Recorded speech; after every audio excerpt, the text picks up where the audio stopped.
सबसे पहले आपको खबर दें, अमरीकी फौज ने ईरान पर नया हमला कर दिया है। इस हफ्ते किया जाने वाला यह तीसरा हमला है।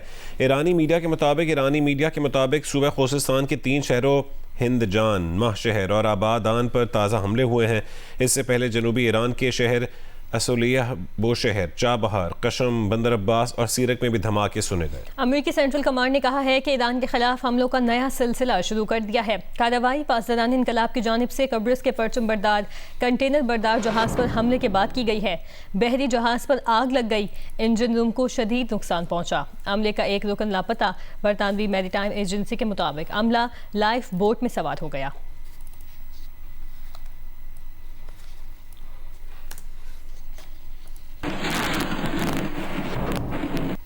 ईरानी पासदारान इनकलाब ने आबनाए होर्मुज़ को ताहुक्म सानी मुकम्मल तौर पर बंद करने का ऐलान कर दिया। ईरानी सरकारी मीडिया के मुताबिक ये इकदाम एक बहरी जहाज पर इंतबाही फायरिंग के बाद किया गया है। ईरान का दावा है कि जहाज गैर मंजूर शुदा और गैर कानूनी रास्ते से गुजरने की कोशिश कर रहा था।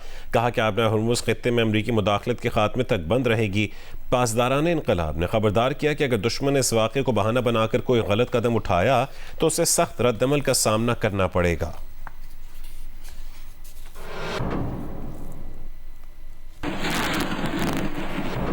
ईरान पर अमरीकी हमलों के कुछ ही देर बाद बहरीन में भी धमाके सुने गए हैं। बहरीनी वज़ारत दिफा ने कहा है कि धमाकों की आवाज़ें दुश्मन के मिसाइल तबाह करने की हैं। मिसाइल दिफाई निज़ाम ड्रोन्स और मिसाइल नाकारा बना रहा है।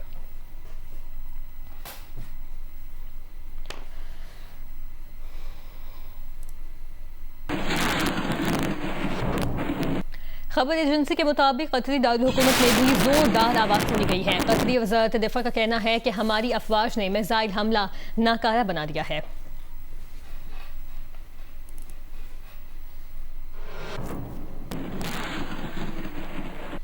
ईरान के पासदारान इनकलाब ने उर्दन के प्रिंस हसन एयरबेस पर अमरीकी फौजी तंसीबात को निशाना बनाने का दावा किया।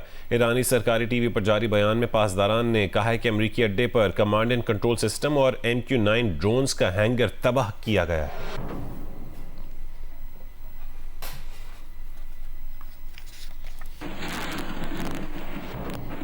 अक़वाम मुत्तहिदा में ईरान के सफ़ीर अमीर सईद एरावानी ने खबरदार किया है कि अगर अमेरिका ने डील के तहत अपने वादे पूरे न किए तो ईरानी हुकूमत मफाहमती यादाश्त पर अमल तर्क कर देगी। अक़वाम मुत्तहिदा की सलामती काउंसिल के बाहर मीडिया से बात करते हुए अमीर सईद एरावानी ने 7 और 8 जुलाई को ईरानी जज़ायर और जनूबी शहरों पर अमरीकी हमलों को अक़वाम मुत्तहिदा के चार्टर की और बाहिमी मफाहमती यादाश्त की सरीहन खिलाफ वर्जी करार दिया।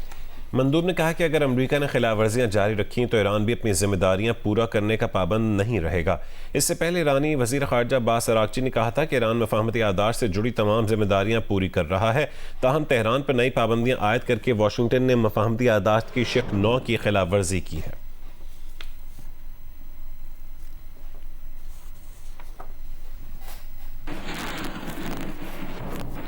इजरायली वज़ीर दिफा कार्ड्स ने कहा है कि जनूबी लेबनान से इनखला करने वाले 2 लाख शहरी तवील अरसे तक वापस नहीं आ सकेंगे, चूँकि उनके तकरीबन आधे घर पहले ही तबाह किए जा चुके हैं और अब वहाँ कोई शहरी नहीं, वहाँ इसराइली फ़ौजी हैं या तबाहशुदा मकानात हैं।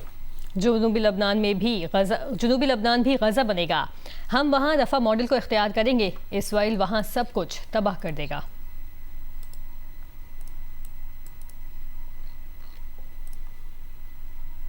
पैमरा ने जियो न्यूज़ बंदिश केस में हतमी फैसला जारी कर दिया है। पैमरा के मुताबिक ये मामला जियो न्यूज़ के प्रोग्राम सफ़र इश्क की 10 मुहर्रम उल हराम की नशियात में मजहबी तस्वीर कशी से मुताल्लिक़ था। अथॉरिटी ने 11 जुलाई को अपने 191वें इजलास में मामले का तफसीली जायज़ा लिया। इजलास में काउंसिल ऑफ कंप्लेंट्स लाहौर की सिफारिशात, कार्रवाई के रिकॉर्ड, लाइसेंस होल्डर की तहरीरी और ज़बानी मौक़िफ़ और पैमरा ऑर्डिनेंस 2002, मुतालिका कवायद और electronic media programs and advertisements code of conduct 2015 की मुतालिका शिकों को मद्देनजर रखा गया। काउंसिल ने इस मामले पर बिलतरतीब 30 जून, 2 जुलाई और 10 जुलाई 2026 को मुनाकिद होने वाले अपने 127वें, 128वें और 129वें इजलासों में गौर किया। लाइसेंस होल्डर के नुमाइंदगान का मौक़िफ़ सुनने, रिकॉर्ड का जायजा लेने और इस्लामी नजरियाती काउंसिल की राय को मद्देनजर रखने के बाद काउंसिल ने अपनी सिफारिशात अथॉरिटी को पेश की। जियो न्यूज़ और उसके नुमाइंदगान को वजाहत का मुनासिब मौका फराहम किया गया। अथॉरिटी ने करार दिया कि मज़कूरा खिलाफ वर्जी संगीन नौयत की है जो जिम्मेदाराना नशरियात के तकाज़ों और पैमरा कवानीन के तहत लाइसेंस होल्डर की जिम्मेदारियों की मनाफी है। पैमरा ने जियो न्यूज़ की जानिब से गफलत तस्लीम करने, इजहार निदामत और तमाम मीडिया प्लेटफॉर्म्स पर गैर मशरूत माजरत को मद्देनजर रखते हुए उन्हें तख्फीफी अवामिल करार दिया। ताहम वाज़ेह किया कि अवामिल खिलाफ वर्जी या उसके कानूनी नताइज को ख़त्म नहीं करते। फैसले के मुताबिक 27 जून 2026 को जियो न्यूज़ का लाइसेंस 15 रोज़ के लिए मुअत्तल करने का हुक्म सही करार दिया गया और फैसला किया गया कि जियो न्यूज़ की मुअत्तली 11 जुलाई की रात 12 बजे तक बरकरार रहेगी। चैनल की नशियात मुअत्तली की मुद्दत मुकम्मल होने और 1 करोड़ रुपये जुर्माने की अदायगी के बाद बहाल की जा सकेंगी। पैमरा ने हिदायत की कि जियो न्यूज़ इंतज़ामिया जिम्मेदारियों की अदायगी में नाकामी पर मुतालिका अफराद के खिलाफ ज़ाब्ते के मुताबिक कार्रवाई मुकम्मल करके उनको बरतरफ करे। कार्रवाई के नतीजे में मुलाजमत से फारिग किए जाने वाले अफराद पैमरा की ज़ेर निगरानी किसी भी लाइसेंस याफ्ता रजिस्टर्ड या मजाज सर्विस से बराह रास्त या बिल वास्ता किसी हैसियत में दोबारा मुंसलिक नहीं हो सकेंगे। जियो न्यूज़ को मुतला किया जाता है कि अगर आइंदा ऐसी गफलत बढ़ती गई तो उनका लाइसेंस मनसूख कर दिया जाएगा। पैमरा ने हिदायत की कि जियो न्यूज़ समेत तमाम लाइसेंस याफ्ता गैर जानिबदार और बासलाहियत इन हाउस मॉनिटरिंग कमेटी या एडिटोरियल बोर्ड तश्कील दें। तमाम चैनल्स ये तफसीलात पैमरा को फराहम करें और हर नशरियाती मवाद की पेशगी इदारती जांच यकीनी बनाएं। पैमरा ने फैसला किया कि तमाम लाइसेंस याफ्तागान को सुप्रीम कोर्ट के अज खुद नोटिस केस के फैसले पर सख्ती से अमल दरामद के लिए अलहदा हिदायतनामा जारी किया जाएगा। पैमरा ने खबरदार किया है कि आइंदा किसी भी खिलाफ वर्जी की सूरत में कानून के मुताबिक मजीद सख्त कार्रवाई अमल में लाई जाएगी।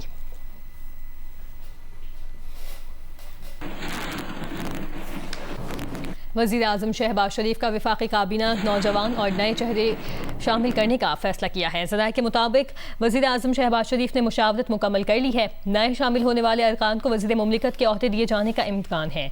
मेहनती, मुतहरिक और नताइज देने वाले अरकान को आगे लाने का फैसला किया गया है। वज़ीर आज़म ने बाज़ वफाकी वज़ारतों की कारकर्दगी पर अदम इत्मीनान का इजहार किया। बरामदात में खातर का इजाफा न होने पर शहबाज शरीफ को तशवीश है। वज़ीर आज़म ने चावल, आलू और फलों की बरामदात में मतलूबा नताइज हासिल न होने पर इजहार बरहमी किया। वज़ारत आबी वसाइल की कारकर्दगी से भी वज़ीर आज़म गैर मुतमईन है। कौमी ख़जाने पर बोझ कम करने के लिए बाज़ वज़ारतों में इस्लाहात लाने पर भी गौर किया गया।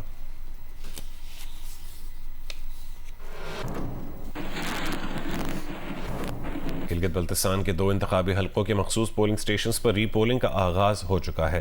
पोलिंग का अमल शाम 5 बजे तक जारी रहेगा। इलेक्शन कमीशन के मुताबिक चिल्लास में GBA-15 के 1 जबकि GBA-17 के 8 पोलिंग स्टेशन पर री पोलिंग हो रही है।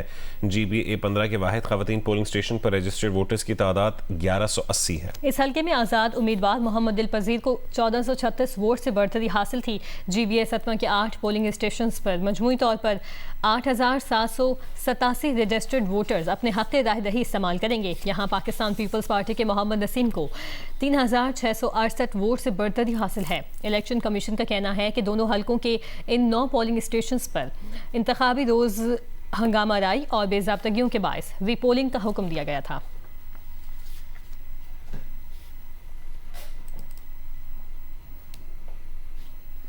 आज़ाद कश्मीर के आम इंतखाबात के बॉयकॉट के मामले पर PTI ताहाल कोई फैसला नहीं कर सकी। PTI की सियासी कमेटी और आज़ाद कश्मीर गवर्निंग बॉडी के आम इंतखाबात में हिस्सा लेने से मुतालिक इख्तलाफात बरकरार हैं।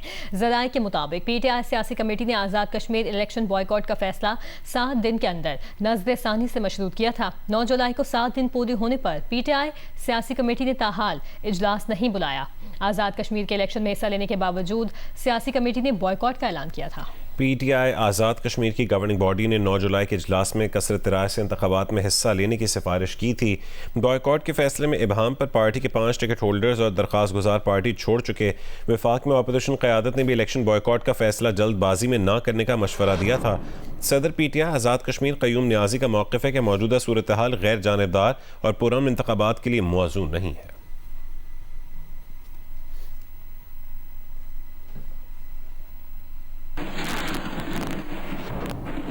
टैक्स नफाज के खिलाफ मालाकंड के इलाके चगदरा में ऑल पार्टीज कॉन्फ्रेंस का इनेकाद किया गया, जिससे खिताब करते हुए गवर्नर खैबर पख्तूनख्वा फैसल करीम कुंडी ने मालाकंड डिवीजन और साबिक फाटा में टैक्स के नफाज को जुल्म करार दे दिया। गवर्नर पख्तूनख्वा का कहना था कि सूबे में पहले ही रोजगार और और इंडस्ट्रीज़ नहीं हैं। ऐसे में आवाम पर टैक्स लगाना सरासर ज़्यादती और जुल्म है। जबकि वफाक ने भी साबिक फाटा के लिए 100 अरब रुपए का अपना वादा पूरा नहीं किया। गवर्नर ने मुतालबा किया कि वज़ीर आला सुहेल आफरीदी टैक्स नफाज के खिलाफ आएंगे। अगर वो कुछ नहीं कर सकते तो बता दें।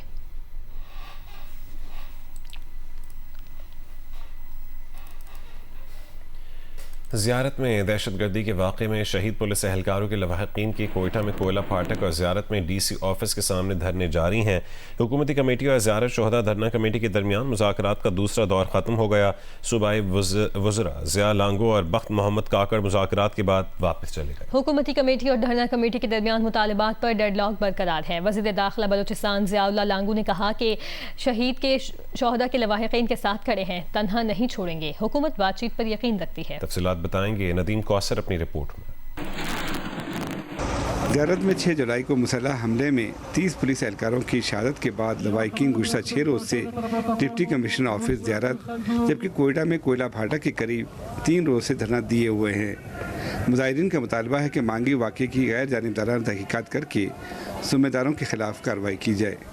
हमारा धरना जो है उसी हिमायत पे बैठा हुआ है कि हमारे जो कोयटा में बैठे हुए परलत की वो जो मुतालिबात है वो माने। कल भी हम लोगों ने रैली निकाली थी, आज भी एक रैली होने वाली है। हम तमाम आवाम से गुजारिश करते हैं ज़ियारत की वो निकले, ज़ियारत की अमन के लिए। यही अमन हम हर सूरत में बाल करेंगे।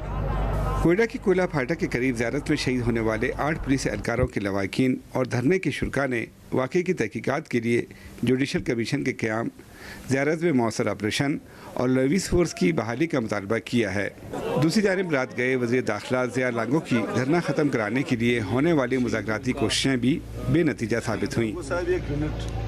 जो भी मुतालबात हैं वो मुतालबात मैं समझता हूँ अक्सर वो मुतालबात जो हैं उनके कहने से पहले ही वज़ीर आला साहब ने मुकम्मल किए हैं। 1-2 मुतालबात ऐसे हैं कि उस पर कोई ज़िद नहीं है, वो हमसे हैं, हम उनसे हैं, उन पर हम एक दूसरे के साथ बैठ के डिबेट करके उनको पर भी हम किसी हद तक। पुलिस हुकाम का कहना है कि दहशतगर्दी के वाक़े के मुख्तलिफ पहलुओं से तहकीकात जारी हैं और ज़िम्मेदारों को कानून के कटहरे में लाया जाएगा। ताहम लवाहिकीन का मौक़िफ़ है कि मुतालबात की मंजूरी तक उनका एहतजाज और धरना जारी रहेगा। कैमरामैन एक्मी रॉजर के साथ नदीम कौसर, जियो न्यूज़, कोयटा। और बाद मौसम की इस्लामाबाद में गरज चमक और तेज़ हवाओं के साथ मूसलाधार बारिश हुई। महकमा मौसमियात के मुताबिक आज भी इस्लामाबाद, बालाई पंजाब, शिमाल मशरक़ी बलूचिस्तान, KP और कश्मीर में चंद मकामात पर मूसलाधार बारिश का इम्कान है।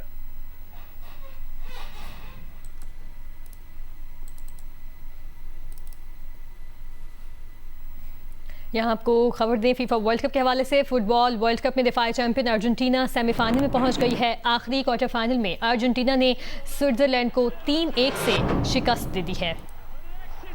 फीफा वर्ल्ड कप में दिफाई चैंपियन अर्जेंटीना सेमीफाइनल में पहुंच गई है। आखिरी क्वार्टर फाइनल में अर्जेंटीना ने स्विट्जरलैंड के खिलाफ 3 गोल किए और ये पूरा मैच 3-1 से शिकस्त दी। वर्ल्ड कप दिफाई चैंपियन अर्जेंटीना सेमीफाइनल में पहुंच गया है। आखिरी क्वार्टर फाइनल में अर्जेंटीना ने स्विट्जरलैंड को 3-1 से शिकस्त दी। अर्जेंटीना की जानिब से गोल इजाफी वक्त के दूसरे हाफ में अल्वारेज ने किया।